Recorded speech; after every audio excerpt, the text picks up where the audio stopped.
Pooram അലങ്കോലപ്പെട്ട സംഭവത്തിലെ vigilance അന്വേഷണത്തിന് ശേഷം പുറത്തുവന്ന റിപ്പോർട്ടിൽ തന്റെ മൊഴി കണ്ടില്ലെന്ന് കേന്ദ്രമന്ത്രി സുരേഷ് ഗോപി. ചില ഉദ്യോഗസ്ഥരുടെ അബദ്ധമായ നടപടിക്രമങ്ങളാണ് പൂരം അലങ്കോലപ്പെടുത്തുന്ന അവസ്ഥയുണ്ടാക്കിയത്. കേരളത്തിൽ എയിംസ് ഉറപ്പാണെന്നും ഇതും പറഞ്ഞ് താൻ വോട്ട് തേടില്ലെന്നും സുരേഷ് ഗോപി വ്യക്തമാക്കി. കഴിഞ്ഞ വർഷം പൂരം മര്യാദയ്ക്ക് നടത്തണം എന്ന് മുഖ്യമന്ത്രി ആർജവത്തോടെ ആഗ്രഹിച്ച് വിളിച്ചു കൂട്ടിയ ഫെബ്രുവരി മാസത്തിലാണെന്നാണ്, ജനുവരി അവസാനം ഫെബ്രുവരിയാണ്.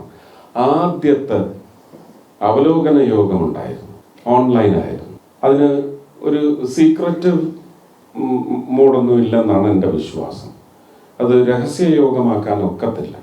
പക്ഷെ ആ യോഗം ഒരു ക്ലോസറ്റ് ആയിരുന്നു. അത് ലിങ്ക് അയച്ചു തന്നവർക്ക് മാത്രം പങ്കെടുക്കാൻ പറ്റും. ഞാൻ അതിനകത്ത് ഉണ്ടാവണമെന്ന് മുഖ്യമന്ത്രിയുടെയും മന്ത്രി രാജന്റെയും മാത്രം നിർബന്ധമായിരുന്നു.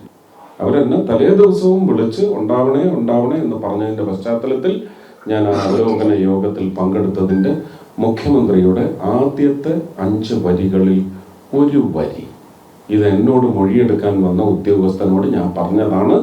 അത് പക്ഷേ ഈ റിപ്പോർട്ടിൽ എവിടെയും നിഴലിച്ചു പോലും കണ്ടില്ല.